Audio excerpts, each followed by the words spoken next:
Hello, welcome to the new episode of IFF News, and we have a very special guest today. I think we have been waiting for this episode of Super Agents of Indian Football, and on the very first episode, we have a person I think who needs no introduction in Indian football circuit, Mr. Anuj Kichlu, who's based out in Kolkata but has wings operating all over India and world. So thank you, Anuj sir, to come to our show and spare some time and thoughts about the Indian football calendar, and your journey. Thanks for giving us time and you being part of our show. Most welcome, Shayan.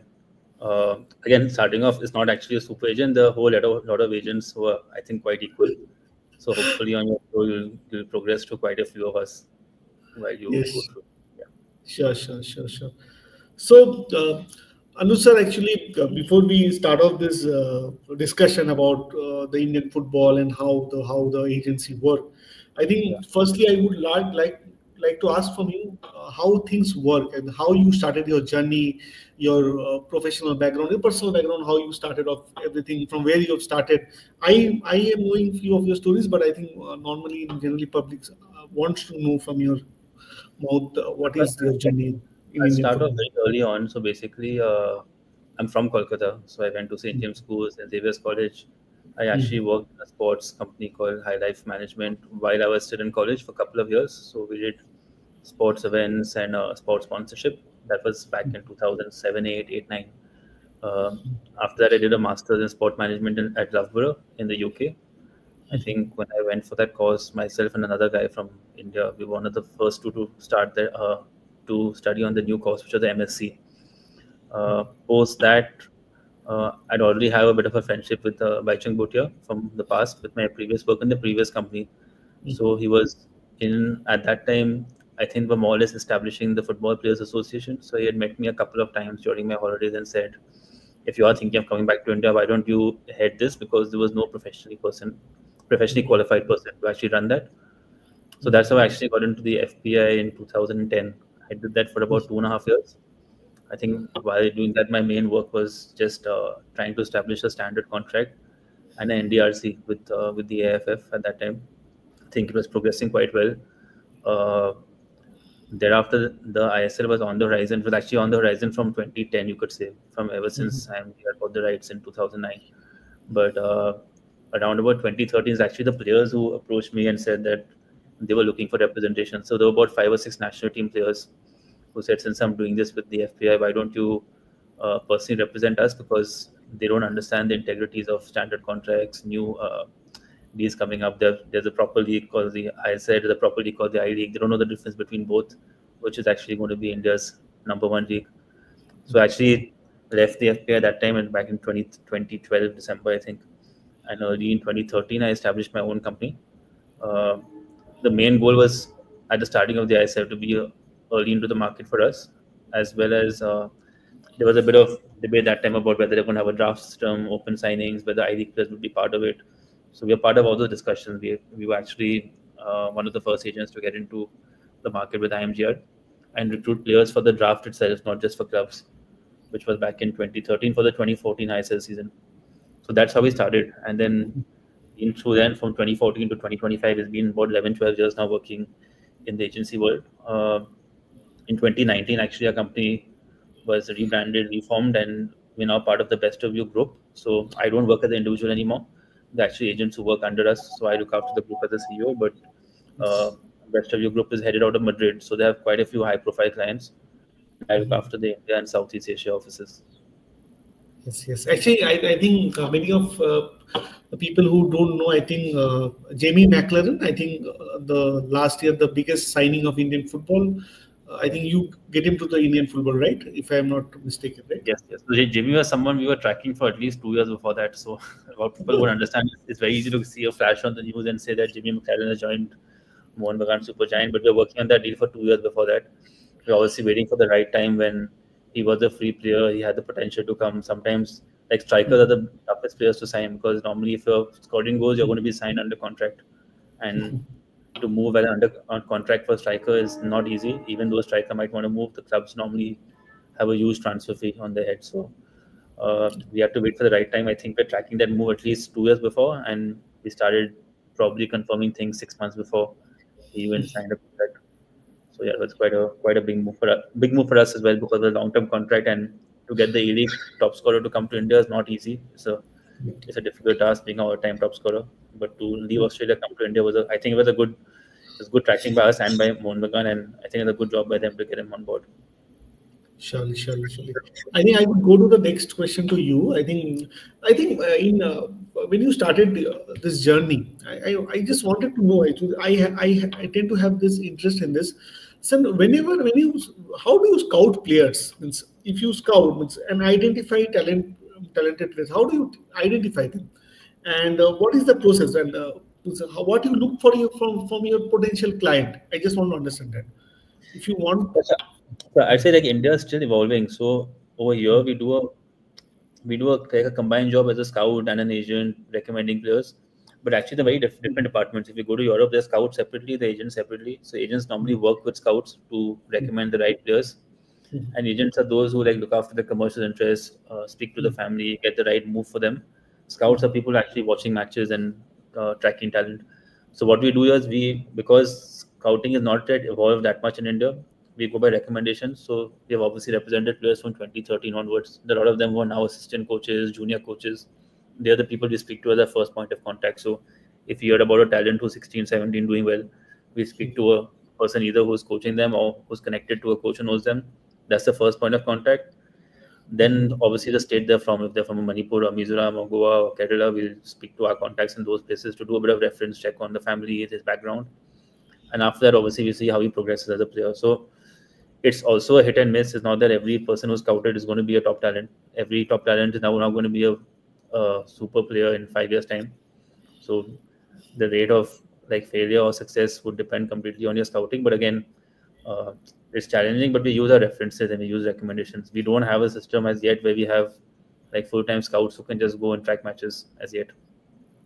Okay, okay.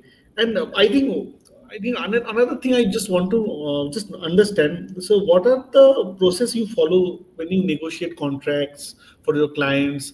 What are the procedure? Because some right now is a time of transfer market. People generally have this intention. इसका 2+1 हो गया, इसका 1+1 हो गया, and इसका straight 3 साल हो गया transfer fee. So I think there was today a news which came out. Which I think Marcus broke, and I think yesterday I think about Edmund, and after that today there was another controversy about the transfer fee and everything. So how do you get it through? What is the procedure? But see, it's simple. It's negotiating like any other business. It's not different from any other business. It's what two different clients want. If you're an agent, you're representing a player, but at the same time, you're also looking at the interests of the clubs. So it's putting a deal together where you think it's the right fit. So if you have a young player, obviously, from a player's point of view, you don't want to be locked in for 5 years. You want to be locked in for 2 or 3 years. From a club's point of view, you want to be there for 5 years. So you have 4 or 5 years to look out for the player and groom him. So both the clients will have different objectives in each deal. If it's an older player, a club might want him for 1 year, but the player might want to play for 3 or 4 more years. So it depends on the age of the player, the circumstances of the player, and the club. So there'll be clubs who have real long-term interest who look after youth players a bit more than those who are concentrating on their senior team. So I think it's just putting the needs of clients together. It's not different from any other business. It can be similar for buying a house, similar for any kind of business that you're in.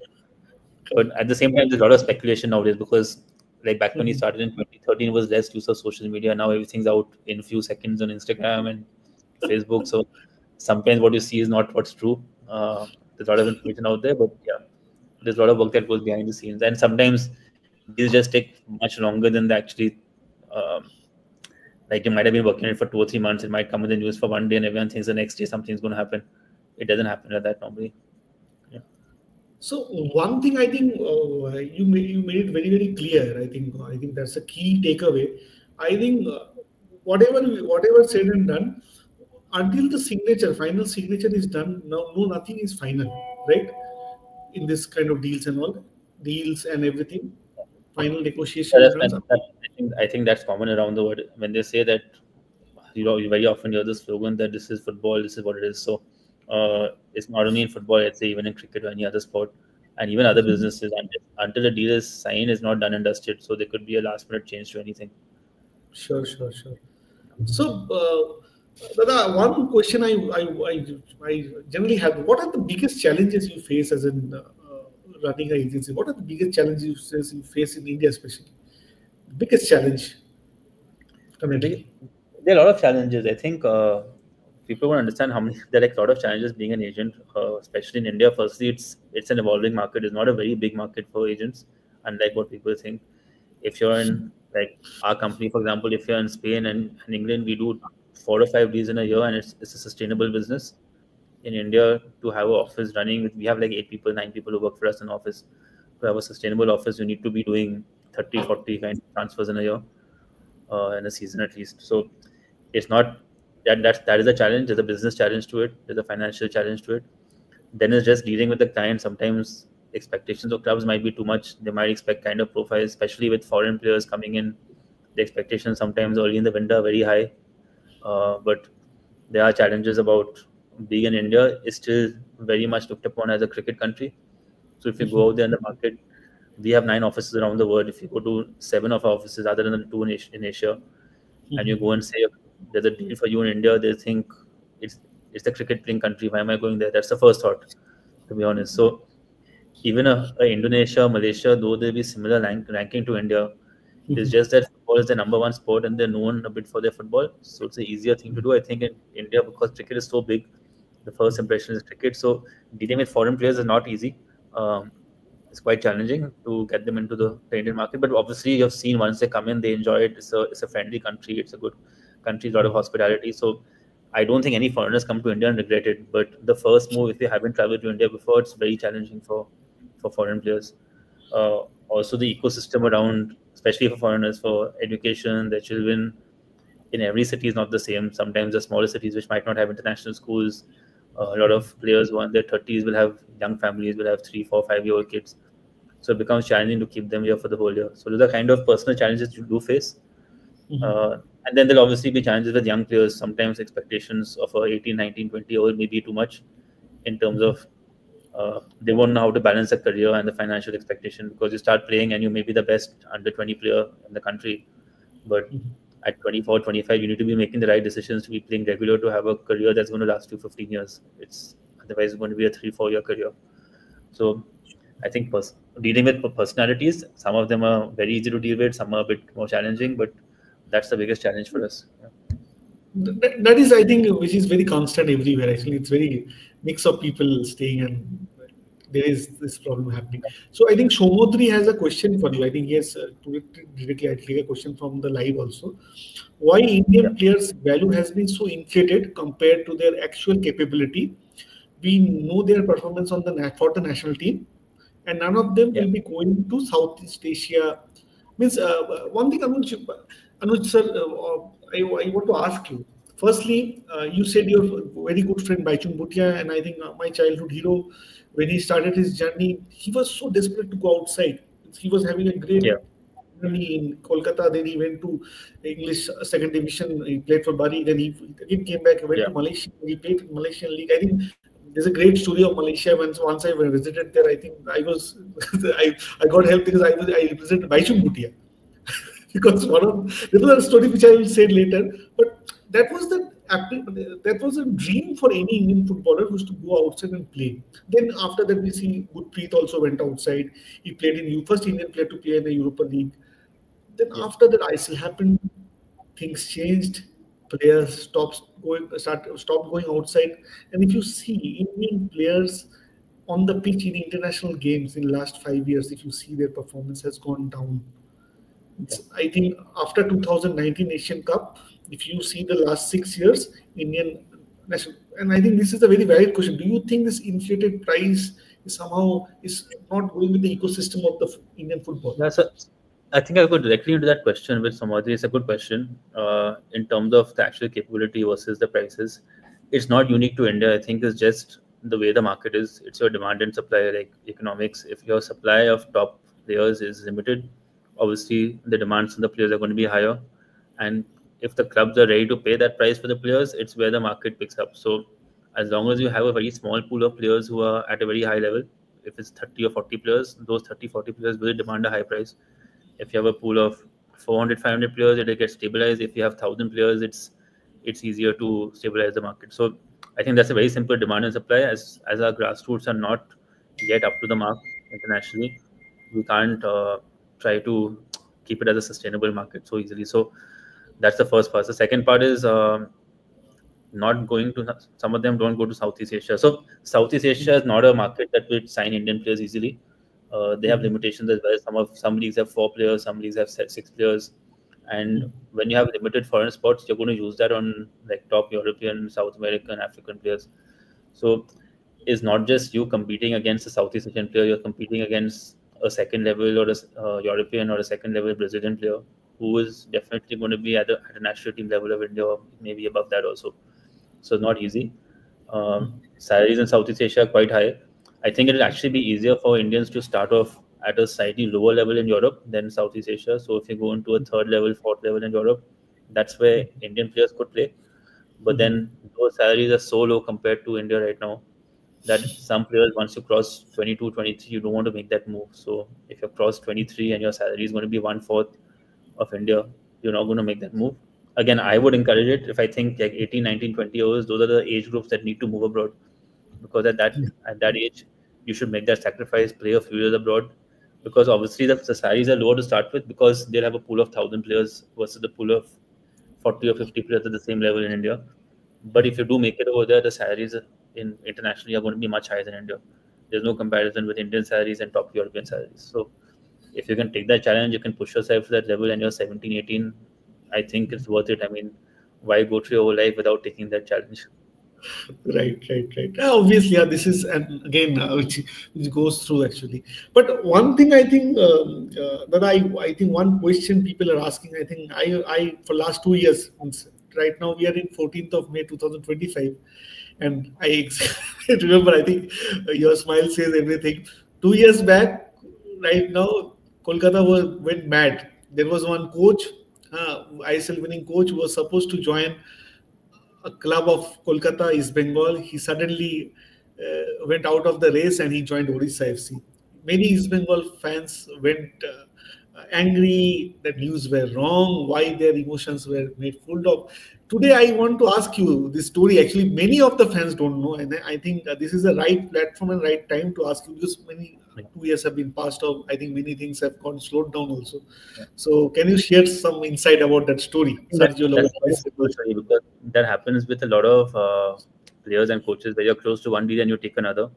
So sometimes it just comes down to the player's preference, the coach's preference. I think in this case, he was negotiating between East Bengal and Odisha both.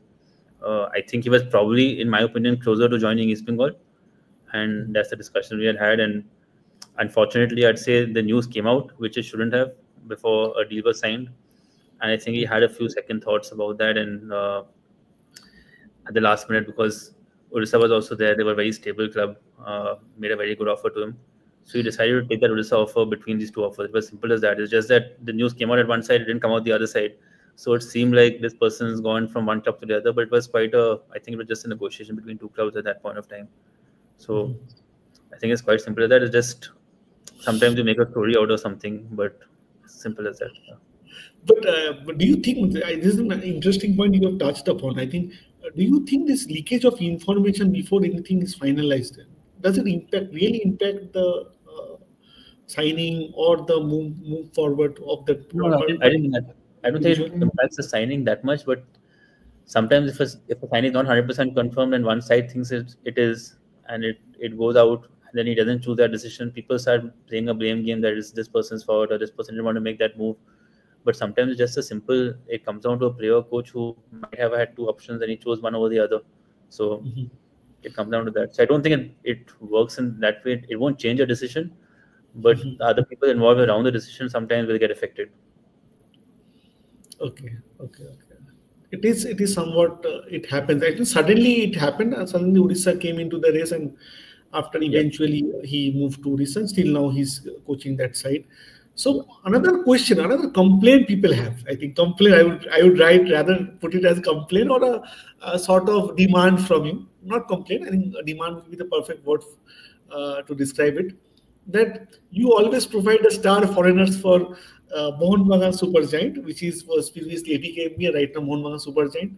Why East Bengal doesn't get your services because you provide one of the few best foreigners in Indian football has come through you. Why East Bengal, which has for last 5 years really struggled in ISL, Yeah, and if you see their foreigners had not delivered. I think that is the biggest difference between these two sides. If you see the yeah, league placement, so yeah.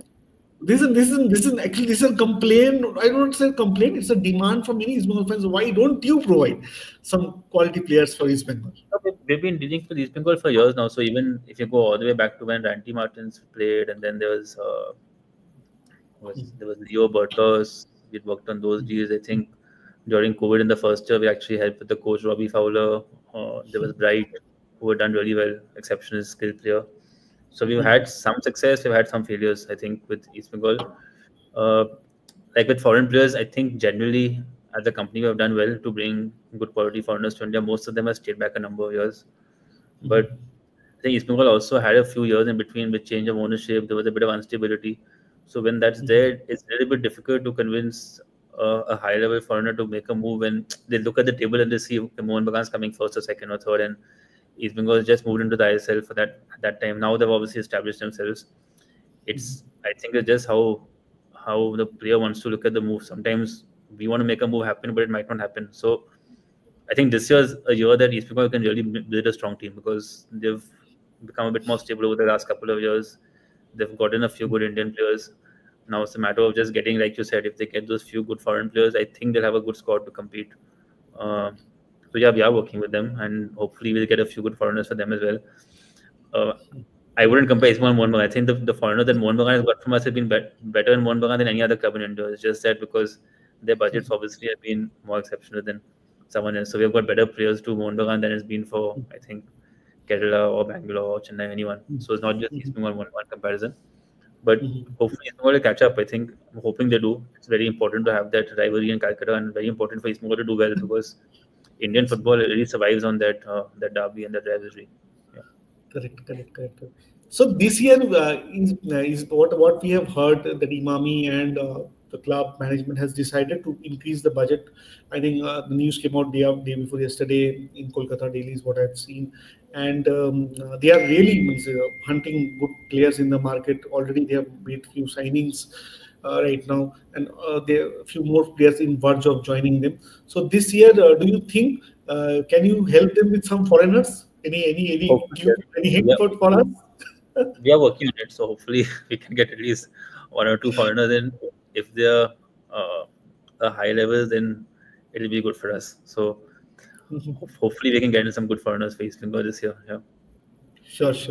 Definitely. Means you're working, and I think we should not ask this question that who are they? I think this is something we should not very amateurish to ask this kind of Early questions. because it's May. A lot of leagues are not even over as yet. I think some leagues in Europe only get over last week of May. So only post that they'll actually people start thinking about move. Some players obviously they're with clubs who their contracts are finishing. They don't know whether they want to move or not as yet. A club might be getting promoted, relegated, whatever the circumstances. So I think middle of May is still early. It's probably first week June, second week June when players actually start thinking about moves, and that's when the transfer market will really open up. Correct. One thing, sir, Anuj, you were mentioned, I think, first main thing that budget of Mohun Bagan is something differentiated from other clubs. What you see as an person who have been part of this. But if you see in ISL this year, there were few more clubs. Many of clubs have mentioned in Jamshedpur, Northeast. They have made a mark in this ISL, especially this year's ISL, and I think Northeast won the Durand Cup also. Yeah. Jamshedpur played the Super Cup final with a very limited resource and budget. How do Yeah. you see this going? How do you assess things? Both the clubs I mentioned have a bit of continuity. They've continued with the same coach in both cases, Jamshedpur Northeast. So I think it's difficult for a coach in the first year to make a big impact. In the second year, he can. He gets a bit more of a gauge of the mark in terms of the foreigners level also, especially for the foreign coach more in Northeast. Last year's foreigners were good, but this year obviously were better. With Northeast, they've done really good recruitment. I think they've done really well. Again, they've probably done it. It's not like all their foreigners have been exceptional. Few have not. So if you go through a bad year, you'll see that all six foreigners might be bad, and if you go through a good year, all six might be good. But if you get three or four good foreigners out of six and they do a good job for the club, it really changes the club.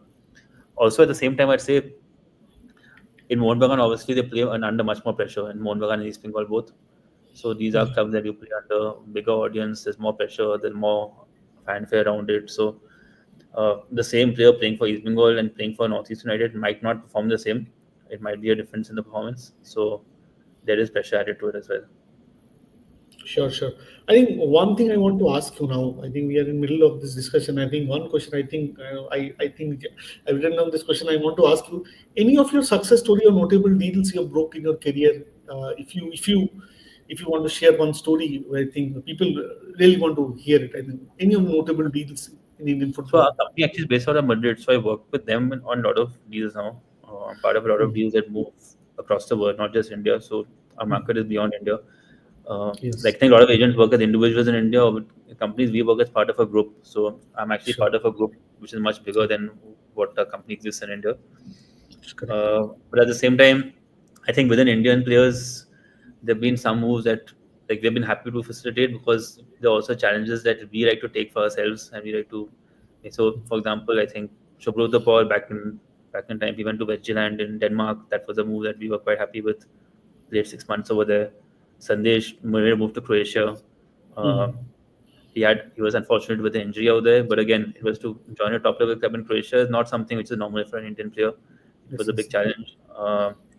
Again, Bala Devi in terms of female, she joined Rangers club for a year and a half contract. That's also something we have done. So I think after the Under 17 World Cup, Dheeraj had gone on a trial. He actually signed a.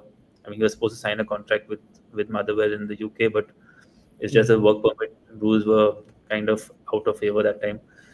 So I think the international moves are the ones that we really like. We enjoy because, like you said, why do Indian players not play abroad? Is something I keep on asking myself. So why can't Indian players play abroad? And if they Yes. do, it makes us happy also because then they're achieving something really big.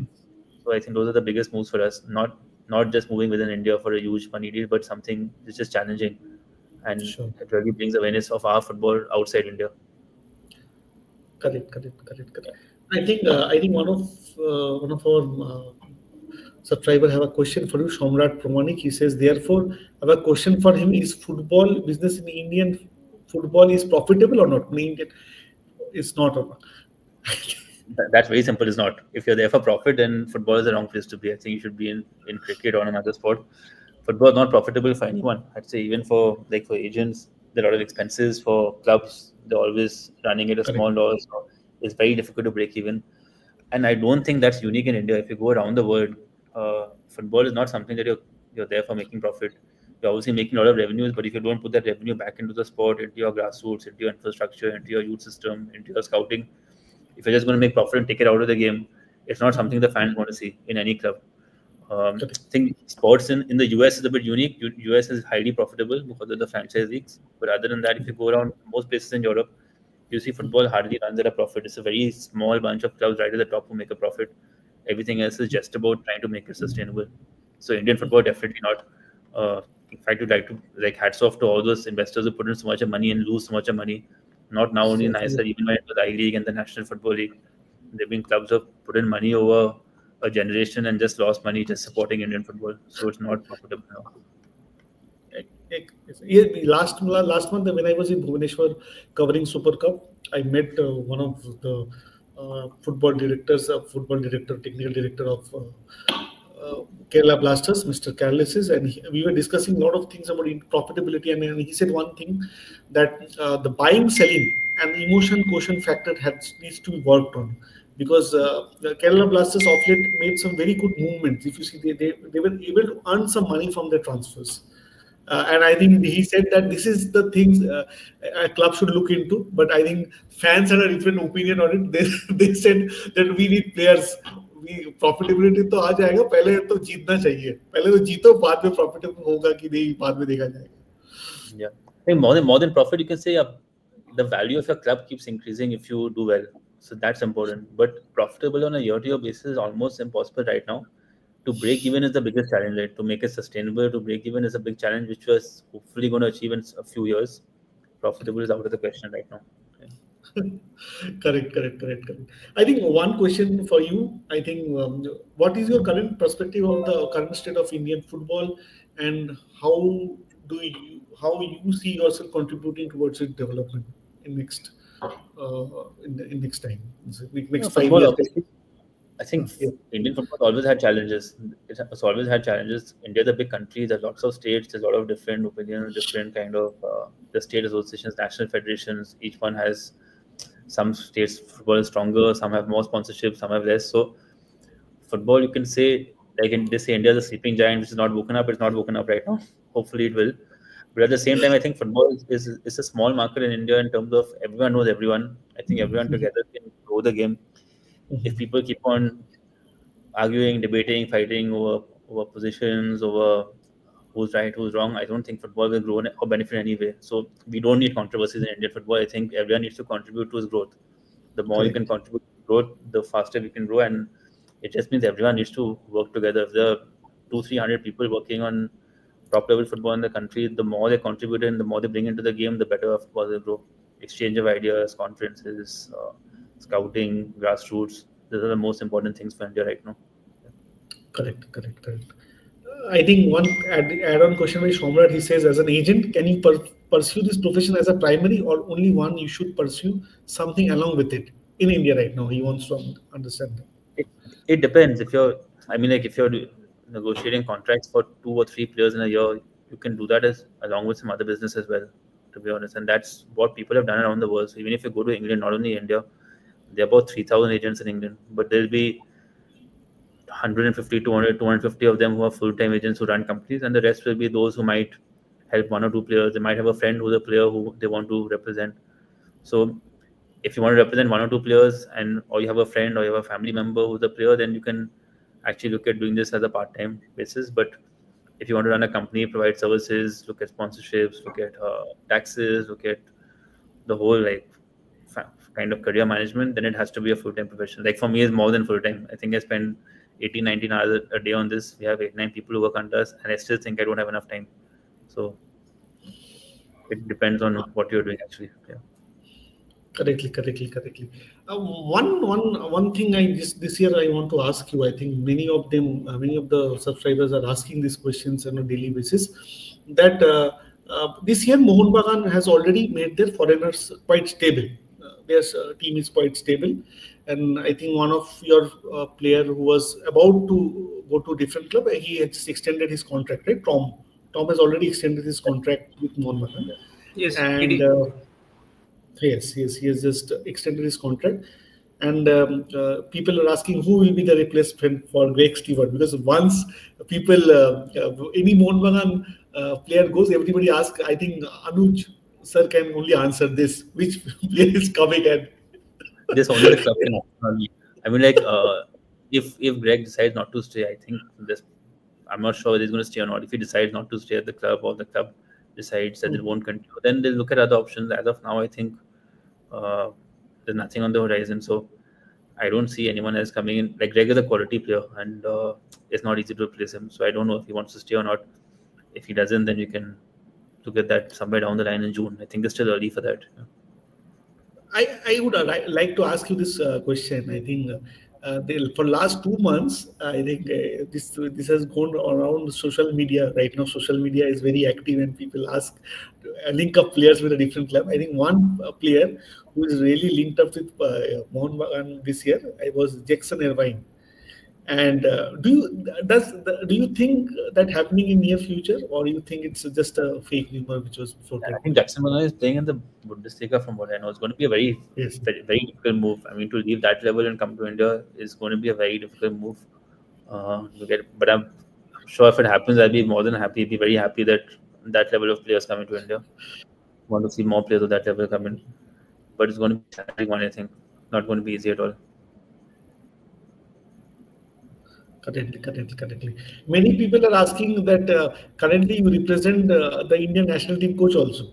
I mean, who is Yes. again the coach of FC Goa. Yes. So people want to know will he continue with Goa, or will he continue the national duties? What was So he asked has a before? contract with the national team for the next year. So right now, Okay. it is what it is in that case. His contract with Goa, I think, finishes on the end of May, the end of this season, and then he takes over as Okay. full-time national team coach. So nothing changes over there.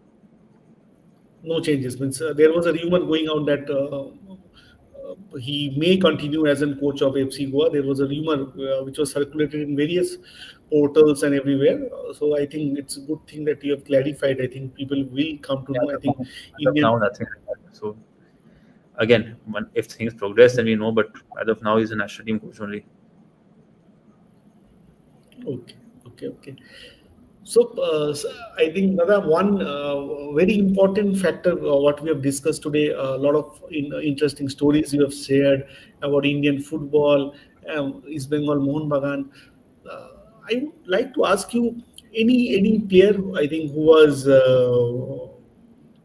any player who has stayed out in your mind, Indian player, except Baichung Bhutia. I know the Baichung Bhutia, I would not consider him, except Baichung. Any player you think you have grown up Indian football, any grown up watching him and he has stayed out in your mind for a long time? Grown up watching, or you'd say like Grown in the up last watching. few. No, no, no. Grown up watching. Any Indian player, except Baichung Bhutia. I know the obvious answer can be Baichung. Simple one other than him would be Vijayan, obviously, because enjoyed Okay. watching him play. But again, growing up, the amount of access to television to watch football was limited compared to today. So we see players like when Vijayan was playing, obviously the access was you would probably get to see him once or twice in a month playing a match. But today you can watch ISL, you can watch replays, you can watch it on OTTs. So I think it's easier to create heroes today and people to follow players nowadays than it was like 20, 25, 30 years back. So while growing Correct. up, actually, to be honest, I didn't have much access to Indian football in terms of television at least. Uh, those times it was very difficult actually means to watch an Indian team play. It was Yeah. something very very different, very very different. So if you actually open the One, I newspaper and think, check those schedules, then look out for when they're going to show the recording of which match and then watch it. correct, correct. Uh, so one thing I want to ask you. I think we are in the last 10 minutes of this show, and I think I want to ask you this specific question to you: is that do you see Indian football changing for a better in next 5 years? Because if you see the Indian football national team's performance has been a case of worry, and if you see if the national team, means I asked one of the journalists in Delhi, I think. He's a renowned journalist in Delhi. I asked him that why Indian football is not going the way as Indian cricket is doing. He said me a very important answer. He gave me a very important answer. He said the national team needs to perform. Whatever the clubs do, it has no value. National team unites country, and if you are not able to do you think that's changing in the next 5 years under No, sir, Manolo? 100% agree with that comment. Obviously, the national team is what affects your fan following in the sport. So, like you've seen when Mary Kom did well in boxing, boxing became a big sport in India. When Neeraj Chopra done well in the javelin throw, suddenly everyone in the country is throwing javelins. They'll come at you from anywhere, the javelin. But football is unfortunately not reached that level like cricket. As cricket is obviously played by fewer countries, and India has always been in the top few. Now they dominate world cricket as far as possible. So you can't really compare cricket with football. I think for cricket stands out is probably 20, 30 times as big as football and will remain that way for the next number of years. At the same time, football, I'd say, like every time India tries to improve, obviously other countries are not sitting and watching; they're improving as well. So every country is trying their best to improve the national ranking. They're playing the right number of matches. They're playing qualifiers. They're investing money. You've seen a lot of people coming in with dual passports. A lot of countries are now taking origin players, especially Asian countries, taking back players who are playing in Europe with one grandparent from that country. So every country is trying to progress. Every time India tries to move up, obviously other countries are equally challenging that to move up as well. So just moving up the ranks is difficult. It's not easy for India. So just to move up 10, 20, 30 ranks means you have to come ahead of other countries also planning. At the same time, I hope they improve in their rankings because if you don't improve in the rankings, you never get the fan following in football. You can't. It's very difficult today to sell out an Indian football team Sure. international match, or even if you're playing in a football hot zone like Calcutta, to get a full house for a national team is not easy. It's challenging. While in other countries, you'd see the supply of tickets is normally much less than the demand for it. It will probably be 10 or 15 people waiting for each seat in the stadium for a national team match. So I Sure. hope it picks up, but it's not easy. It's challenging. Yeah. I think Nilaksh Shorkar has a question for you. Hey Anuj, Nilaksh Xavier's this side. Don't I think first question I think you have already answered. Don't you think Indian players are currently overpriced? I think you have already answered the talent pool and everything. One more question: why all ISL clubs foreign box strikers and don't rely on Indian strikers? This question I've asked to Igor Stimac last when he was national team coach in a press conference. I asked him, why always Sunil Chetri? Why nobody else plays in a game against Nepal, in a game against Bhutan? We need Sunil Chetri to bail us out. This is a very good question to you. I think you can answer it better Yes, than. it's. I don't think it's not unique to India. It'll probably be the same case in about like 40, 50 countries around the world who are dependent on foreign players who dominate their leagues. So in every league, you'd see it's how Southeast Asian leagues, Malaysia, Indonesia, Thailand. You'll see the foreigners who are dominating the striking, central positions, central defensive positions, central midfield positions. So you're always going to have uh, either two foreign strikers or one foreign striker with a support Indian striker if you're playing a one striker up front system. Is not something that's going to change. I think clubs need to achieve their goals of winning leagues, and it's not a club's objective to grow an Indian player in a position. Obviously, if they can grow around it, is really good. So if you find the right talent who can match up to or even come close to a foreign player, it's really good for club, really good for Indian football. But I don't think that will change in the near future because the clubs need to win. So like coaches are given a job of winning a league or winning a match, not given a job of developing players. So we have to think outside the box. Maybe bring in special coaches who coach strikers. That's what we've done in a lot of leagues around the world. Indian Arrows was a good project. Used to give a lot of young talent a chance. JJ came in through Indian Arrows, for example. He probably wouldn't, if he had come in through the ISL right at the start, he wouldn't have got a starting position. But he came and scored so many goals there, and he progressed upwards, and then became at one time one of the highest scorers in ISL. So uh, Sure.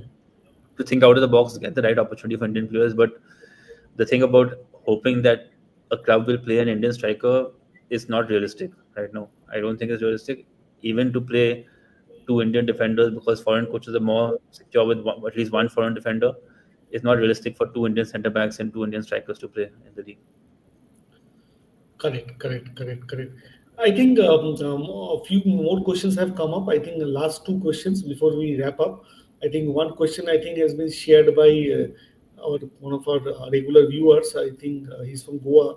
He says, "Do you think that FC Goa has already started interviewing coaches as Manolo is moving towards a new club? I've Do a heard, new assignment? Sorry." I've heard they are interviewing coaches, and even if not interviewing coaches, they're definitely looking at profiles. So it's part and parcel of any club's job to look at options. So I'm sure they would have been looking for a long time now, because Manolas obviously, if he's continuing with the national team and Goa doesn't have a new head coach, is going to leave a big void. They're in the AFC, and they really need to make a strong team for that to do well for India, because you don't want them to go out there and not do well in the AFC level, because that's where the benchmark for Indian football will be set. So I'm Correct. sure they're looking at profiles as we speak. Yeah. I'll, I'll before we go to the rapid fire for five questions we have, I think last question we'll have. Any big name coming to Indian football this year? Any big name? Not that I know of, but I hope for hope for as big as possible. Not that I know of right now. Okay, I understand. So, yeah, do you think any of the movements? I think Mohun Bagan, many of the Mohun Bagan fans are also asking that question. That do you think any domestic signing Mohun Bagan can pursue this year through you? I can't One think of name any has single. gone. One name Yeah, has gone wild here. Parthiv Gogoi. People are question. there was a bit of discussion on it, but Parthiv is, I think, quite settled at Northeast United, so I think he'll probably continue over there. It's not something that's being discussed right now. At the same time, I think Monbanga is a very well settled team. They actually need to just work on this. They don't really need to be signing a lot of players because they were very well settled. They've won the league and the shields. I mean the shield and the cup. So if they just if like you said, if Greg leaves, if they replace him with a really good player, or if he continues and he's staying, they'll have a very set team. I don't think they're going to make many changes, Monbagan. Correct. And another player, I think another Goan talent, which was supposed to continue with Goa. I think many news went out about Bryson Fernandez link up with Mohun Bagan. Any truth to that? I don't think so as well. Again, it's not a player that we represent, but I don't think so. Okay, you actually don't represent. I think Parthiv was the accurate. I wanted people was asking this question, and I think we needed to clear that. And we come to the last part. I think the rapid fire round. I think where I'll throw five questions to you, and you have to select any one. And and I think just you need to give the answer. Nothing much. If you want to explain it, then it's fine. But rapid fire, it has to be random. So can I start? Sure. So my first question to you would be, if you need to choose between two things, one is Bengal and one is Mohun Bagan. What will you choose? Both are Anyone? equal. I have no favorites in Indian football. Okay, okay. Both are equal. Okay. So I think Hope for many, hope for a draw. because generally what I have seen, no, this I give you a very honest opinion. What I've seen is that with what regarding you and people have this no this he's basically from Mohun Bagan, but people don't know that you manage players from East Bengal also. Yeah, no, That's the funny part actually, because no, people no preference at all in Indian football. We have no favorites or no preference at all to any one club. correct. Sure, sure. I think we wanted to clear this. And then my next question to you would be, you have seen many players, I think, Baichung Bhutia, I am Vijayan, Sunil Chetri. I think I'll give two options to you, Baichung Bhutia or Sunil Chetri. Your pick. I could pick Baichung because he was like my first hero also, so I'll pick Baichung. Okay, so Sunil Chetri goes away, and this question remains. Uh, Sunil comes second. He doesn't go away. Baichung Bhutia or I am Vijayan. Your pick. Again, I've seen more Baichung, so I'll say Baichung. But I think I am Vijay less seen, more heard. Baichung more seen in person, so I still go for Baichung. Yeah. Sure. My third question to you: you have grown up in Kolkata. Your Yes. study. You did your studies from Kolkata. You did your masters. I think in from Saint Xavier's, right? Xavier's. You completed your masters from there. All right, yes. And if you want to pick, Master, my master's was yes, actually in UK. I did my undergrad at Xavier's. Yeah. undergrad. You did that over there, right? Baichung, yeah. Yes. So my third question to you would be, if you have to pick between two coaches, I'll give you two names and you have to select one: Manolo Marquez or Sergio Lovera. Your pick. Manuel Marquez. Okay. At least we have an answer. Means I think two of the questions you have given the answer. One yourself 50-50. Well, I understand it. So you have seen many administrators in Indian football. You have, Yeah. I think AIFF. I think when you started, I think Priyoda was the AIFF president. I think that time. I think No, I think it was Mr. Prabhu Praful Patel. Patel. I think Mr. Patel came in that time, and I think we have seen Kalyan Chobe right now. His tenure is going on. So Yeah. your pick, Praful Patel or Kalyan Chobe? Your pick as an AFF president. To be honest, like as a president, we don't interact too much with the president level. I think it's more with the secretary. So I wouldn't pick any of them as because I haven't interacted much with either. Uh, I think it's more with the secretary level. So I actually really enjoyed interacting with Mr. Colasso while he was there at AIFF. He was a very hands-on AFF secretary. So I think I'd pick a secretary over a president. Yeah. To Okay. Shomrat has a question for you. He says Liverpool or Arsenal? Your pick. Liverpool. I've been a fan of theirs since I was like 7 or 8 years old. So Liverpool. Yeah. Okay.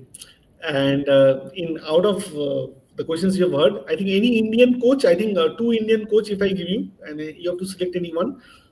I think I have you. I think you have been gone through in Kolkata, and I think you may be aware of Mr. Amol Dotto and PK Banerjee, and when they started off their journey as coach. Yep. Yep. Any pick from them? If you have seen them as coach, any pick among both of them? It's Seen too them, but early. again, is before I even started working. So I think it's too way back. I would say I really Any wouldn't Indian know. coach. You just pick any Indian coach whom you think has it even you can go all the way and coach a national senior national team right now. Um, I think I'm enjoying Renedy's coaching because he's someone I know well. He's done well for through his academy. He's done well with Bangalore FC as assistant. Uh, Correct. Arun Gurmangi at FC Goa also someone who's really settled in well. That role, someone I know well. So both these coaches have enjoyed seeing their coaching careers pan out.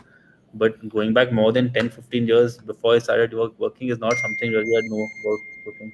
I wouldn't be in a position to comment. Sure, sure. Also, I So, like the way Khalid Jamil is a very result-oriented coach. So it's great to see he's got the results this time to take them to the playoffs. It was enjoyable. Yeah. when I see Khalid Bhai, I generally fear. I generally don't. His persona is like you generally fear him once he comes to the training ground. I think that is a big Could be good thing. good thing at times. I think last question to you would be if you have to choose between two uh, persons who manage currently Indian football in Kolkata clubs. If you have to pick any two of them, any one of the two, I think Devashish Dotto manages Mohun Bagan and Devbroto Sarkar manages East Bengal. Your pick. Again, not in a position to comment on that because I think both are very passionate about the way they go about their work because they're really attached to the club. It's more than just a club for them. I think for both of them, it's like a family.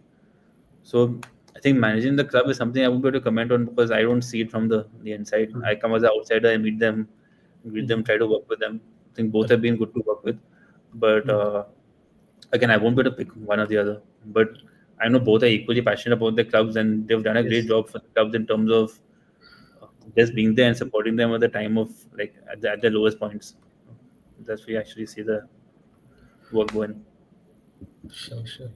I think we come to an end to our lovely interview with Mr. Super Agent of Indian Football. I think Anuja, thank you for making out time and coming to our channel. I think was a pleasure hosting you. No Any parting problem. comments from your side will be welcomed. So that's it. Hopefully, I'll see you on the show again. I'd like to be like it was enjoyable. I think I'm very open with our questions and answers. It's nice to sometimes hear the fans' perspective or viewers' perspective about what they think also because agents sometimes don't have the right word. Sometimes people think that agents are out there to spoil the market, make money, but it's not the same in India as it is around the world. So sometimes what you see in the news is not necessarily what's happening behind the scenes. So it's good to be out there, speak sometimes, hear people's perspective, and see the Sure. opinion of it. So look forward to it again sometime. Yeah. Sure, sure. Thank you, Anuja, for making out time and coming here. I think I'll thank all the viewers who watched this live. We'll be back tomorrow with our next guest. I think tomorrow we'll be having Sanjay Bose, the currently one of the part of his contesting election for Mohan Bagan, and he will be part of our show tomorrow. So thank you, Anuja, for your time, and thank you to all the viewers. We'll see you tomorrow night. All of you, goodbye from our side. Goodbye. Good night. Thank you. See you. Thank you.